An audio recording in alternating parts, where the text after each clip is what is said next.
December 1916. A group of Russian aristocrats lured one man into a palace. Their plan was simple. Feed him cyanide-laced pastries, shoot him several times, and drown him in the icy Neva. 3 hours later, they would be in panic, because this man refused to die. His name was Grigori Rasputin, and his story is not just a biography, it's a detective story, a thriller, and one of the strangest chapters in Russian history. Who was he really? A saint? A charlatan? A spy? A sorcerer? In 11 years, he went from an illiterate Siberian peasant to the most powerful man in the Russian Empire. He was hated, he was feared. They tried to kill him many times, and when they finally killed him, a revolution began that destroyed 3 centuries of monarchy. Coincidence? Perhaps. But that night, when Prince Yusupov loaded his revolver, he was certain of one thing, that he was killing the devil. Our story begins 3,000 kilometers from St. Petersburg, in the village of Pokrovskoye, a place where winter lasts 9 months and the nearest city is 3 days away by horse. January 9th, 1869. A peasant family named Rasputin. The newborn was named Grigori, meaning vigilant. The surname Rasputin comes from Rasputye, a crossroads, and this boy would truly stand at the crossroads of history. About his first 30 years, we know little. Grigori couldn't write. There are almost no documents. Neighbors remembered him as a drunk and a brawler. He was suspected of stealing horses. In Siberia, that was a crime worse than murder. Grigori was 23, married with 2 children, and suddenly he vanished for 2 years. He later said he saw a vision, the Virgin Mary commanding him to leave his old life. Grigori left home. He walked 3,000 kilometers on foot to Greece, to the holy Mount Athos. When he returned, he was a different man. He no longer drank. He no longer cursed. He spoke quietly, slowly. And villagers began to notice, when Grigori looked at you, you couldn't look away. In Russian tradition, there was a holy fool, living in filth, yet approaching God. Rasputin became something similar, but smarter, more cunning. He called himself a starets, a spiritual teacher, and people came to him. Why? Because he could heal. Perhaps hypnosis, perhaps suggestion, but people swore after his touch the pain receded. 1903, rumors of the Siberian prophet reached the capital. High society was obsessed with mysticism, and here was a real peasant with dirty nails and piercing gaze. For bored aristocrats, this was like a drug. But all this was a prelude. The real story begins November 1st, 1905. That day, Rasputin met Empress Alexandra and changed the history of Russia. Empress Alexandra Feodorovna, German princess, granddaughter of Queen Victoria, wife of Nicholas II. Deeply religious, anxious, withdrawn. The people didn't love her. To them, she was too cold, too foreign. But she had one all-consuming pain. Her son, the heir to the throne, Tsarevich Alexei.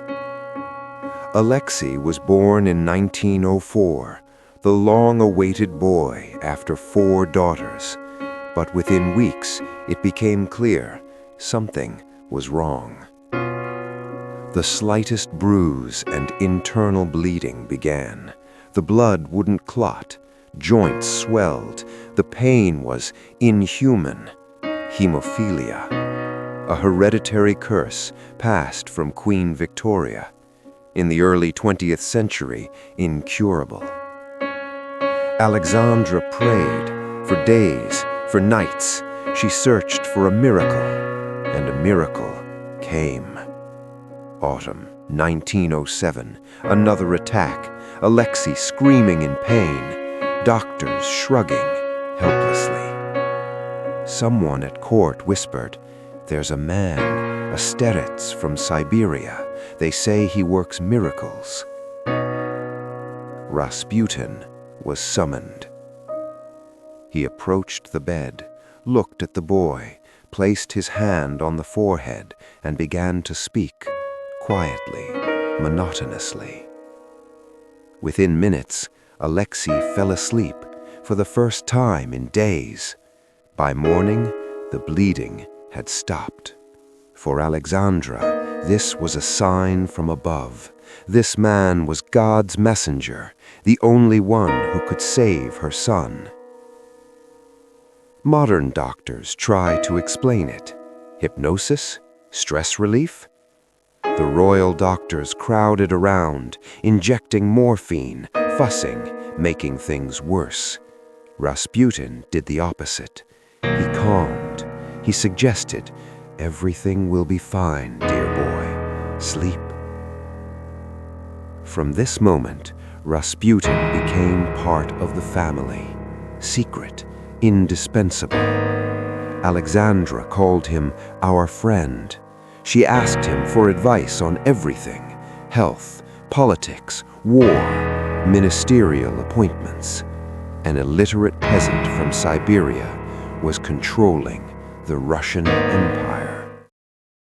But Rasputin had another life, one the Empress didn't know about, or didn't want to know. By day, a holy starets, by night, a regular at the capital's filthiest dens.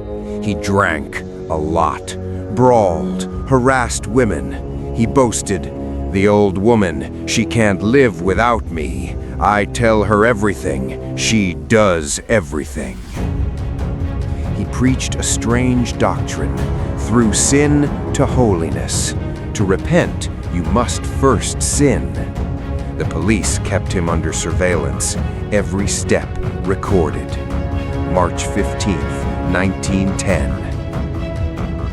Rasputin returned home at 3 a.m., drunk, accompanied by 2 women, singing obscene songs. The nobility despised the dirty peasant. The military suspected him of being a German spy. World War I began. Rasputin opposed it. He wrote the Tsar a prophetic letter. Slow, ominous delivery. If Russia enters the war, it will be the end of the royal family, the end of all of us. June 29th, 1914, a woman emerged from the crowd, Hionia Guseva, a religious fanatic. She stabbed him once, twice. His intestines spilled out. Doctors said he won't survive. The wound is fatal. But Rasputin survived. 2 months later, he returned to St. Petersburg, walking with a cane, but alive. This was the first warning, but not the last. By the end of 1916, the situation was critical. Russia was losing. The economy was collapsing. In the Duma, they spoke openly. As long as Rasputin lives, the country is doomed.